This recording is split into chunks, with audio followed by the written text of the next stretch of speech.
அன்பார்ந்த பெரியோர்களே, தாய்மார்களே, ஒரு சரித்திர சாட்சியாக நம்முடைய கோயம்புத்தூர்ல ஒரு அற்புதமான பொதுக்கூட்டத்தில் நாம் எல்லோரும் கூட பங்கேற்றுக் கொண்டிருக்கின்றோம்.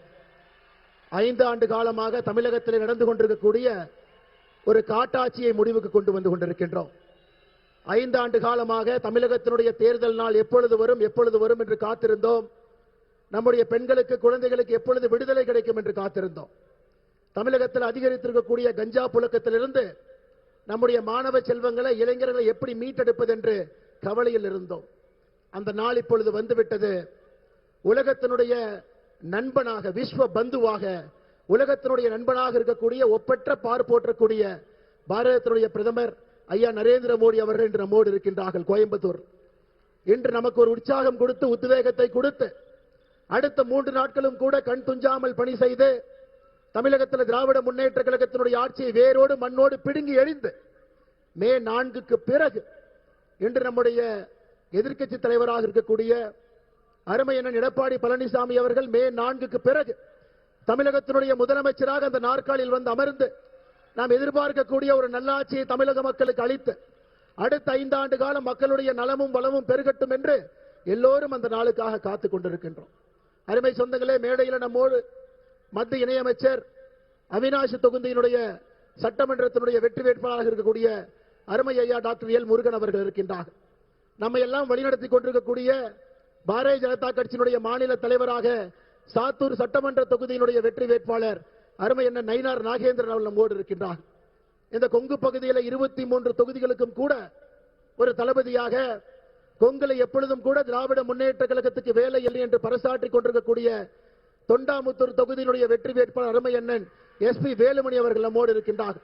பாரதிய ஜனதா கட்சியினுடைய தேசிய மகளிர் அணியினுடைய தலைவி, உங்களுடைய முழு அன்பையும் பெற்றிருக்கக்கூடியவர், கோயம்புத்தூர் வடக்கு தொகுதியினுடைய பாரதிய ஜனதா கட்சியினுடைய வெற்றி வேட்பாளர் அருமை அக்கா வானதி ஸ்ரீனிவாசன் அவர்கள் நம்மோடு இருக்கின்றார். அருமை சொந்தங்களே, மேடையில் இந்த தலைவர்களோடு நம்முடைய கொங்கு மண்டலத்தில் 23 தொகுதியினுடைய வெற்றி வேட்பாளர்களும் கூட மேடையில் நம்முடைய பாரத பிரதமர் ஐயா நரேந்திர மோடி அவரோடு அமைந்திருக்கின்றார். மதுராந்தகத்தில் ஆரம்பித்தோம், கட்சிகளாக இருந்தோம், கூட்டணி அமைத்தோம், மதுரைக்கு வந்தோம், ஒன்றாக இணைந்தோம், திருச்சிக்கு சென்றோம், மக்களுக்கு நாம் என்னவென்று சொன்னோம், நாகர்கோவில்ல நம்முடைய வலிமையை காட்டினோம், கோயம்புத்தூர்ல வெற்றிக்கான பறைசாற்றலை செய்து கொண்டிருக்கின்றோம். அருமை சொந்தங்களே, பாரத பிரதமர் ஐயா நரேந்திர மோடி அவர்கள் மதுராந்தகத்தில் ஆரம்பித்த நம்மோடு தேர்தல் காலம் முழுவதும் நம்மோடு மதுராந்தகத்திலிருந்து கோயம்புத்தூர் வரை நம்முடைய கையை பிடித்து வழிநடத்தி இங்கே கொண்டு வந்து விட்டிருக்கின்றார்கள். நம் எல்லோருக்கும் தெரியும், ஏப்ரல் 23ஆம் தேதி தமிழகத்தினுடைய அரசியல் களத்தில் ஒரு மிக மிக முக்கியமான தேர்தல் என்பது நமக்கு தெரியும்.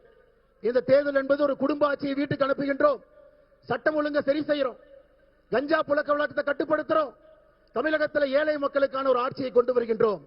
Broker, middleman, commission, corruption, collection இல்லாத ஒரு ஆட்சியை அடுத்த 5 ஆண்டு காலத்துக்கு நிறுவப் போகின்றோம். குழந்தைகள், பெண்களை மையப்படுத்தி அவர்களுக்கு முக்கியத்துவம் கொடுத்த ஒரு ஆட்சியை மே 4லிருந்து தமிழகத்தில் பார்க்க போகின்றோம். இதெல்லாம் நடக்க வேண்டும் என்றால் தமிழகத்தில் நாம் எல்லோரும் தெளிவாக இருக்க வேண்டும். ஒரு வாக்கையும் கூட திராவிட முன்னேற்ற கழகத்திற்கோ காங்கிரஸ் கட்சிக்கோ ஒரு வாக்கை கூட ஒரு தமிழன் தமிழகத்திலே நாம் அளிக்க கூடாது என்பதிலே நாம் உறுதியாக இருக்க வேண்டும். அருமை சொந்தங்களே, அதே நேரத்தில் உங்களுக்கு தெரியும், 2009ஆம் ஆண்டு நவம்பர் மாதத்தில் குஜராத் மாநிலத்தில் உள்ளாட்சி தேர்தலில் பெண்களுக்கு 50% இடஒதுக்கீடு கொண்டு வந்தது யார்? 2009 குஜராத்தில் உள்ளாட்சி தேர்தலில் பெண்களுக்கு 50% இடஒதுக்கீடு கொடுத்தது இந்தியாவுடைய முன்னோடியாக அன்று குஜராத்துடைய முதலமைச்சராக இருந்த பாரத பிரதமர் நரேந்திர மோடி அவர்கள். அருமை சொந்தங்களே, அதே போல 2016 பிப்ரவரி மாதம் தமிழகத்தில் உள்ளாட்சியில் பெண்களுக்கு 50% இடஒதுக்கீடு கொடுத்தது யார்? அன்று தமிழகத்தினுடைய முதலமைச்சராக இருந்த புரட்சி தலைவி அம்மா ஜெயலலிதா அவர்கள். இருவரும் பெண்களுக்காக எப்பொழுதும் தன்னுடைய ஆட்சியில அவர்களை மையப்படுத்தி ஆட்சி நடத்தியிருக்கின்றார்கள்.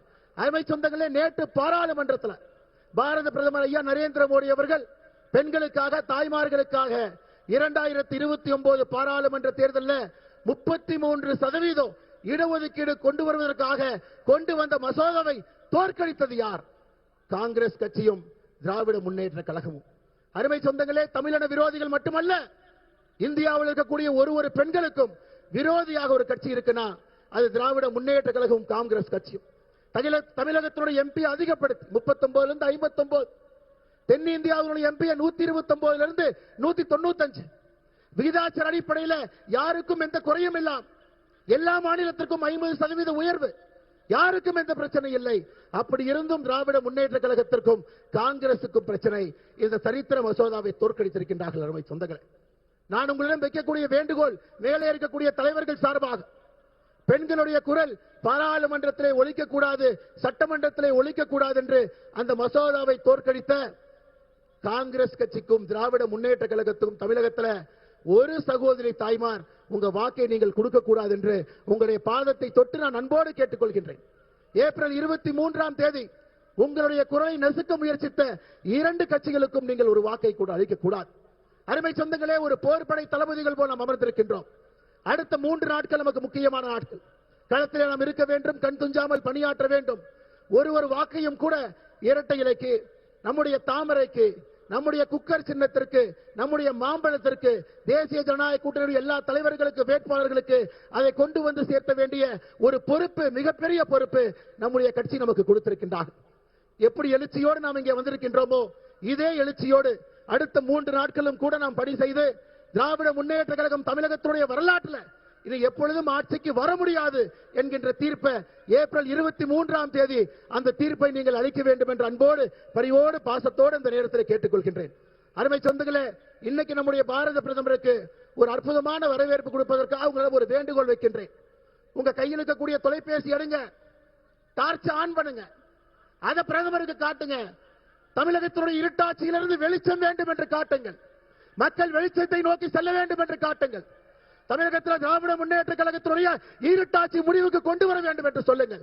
ஏப்ரல் 23ஆம் தேதி தமிழகத்தில் எல்லோருக்கும் விடுதலை கிடைக்க வேண்டும் என்று சொல்லுங்கள். அருமை சொந்தங்களே, உங்கள் கையில் இருக்கக்கூடிய செல்போன் இருக்கக்கூடிய லைட்டை பாரத பிரதமர் நரேந்திர மோடி அவர்களுக்கு, நம்முடைய வாக்காளர் பெருமக்களுக்கு நீங்கள் காட்டி உங்களுடைய உற்சாகத்தை வெளிப்படுத்திக் கொண்டிருக்கின்றீர்கள். அதற்காக நன்றி தெரிவித்து மேடையில் இருக்கக்கூடிய எல்லா நம்முடைய அன்பு சொந்தங்களும் 23 வெற்றி வேட்பாளரும் சட்டமன்றத்தில் வெற்றி பெற்று 23 குரல்கள் தேசிய ஜனநாயக கூட்டணி சார்பாக ஒலிக்க வேண்டும் என்று எல்லா வல்ல இறைவனை நான் கும்பிடக்கூடிய சிவனை வேண்டிக் கொள்கின்றேன். நாம் எல்லோரும் சேர்ந்து அதை சாத்தியப்படுத்துவோம். பாரத் மாதா கி, பாரத் மாதா கி, பாரத் மாதா கி. தமிழகத்திலே தேசிய ஜனநாயக கூட்டணியினுடைய ஆட்சி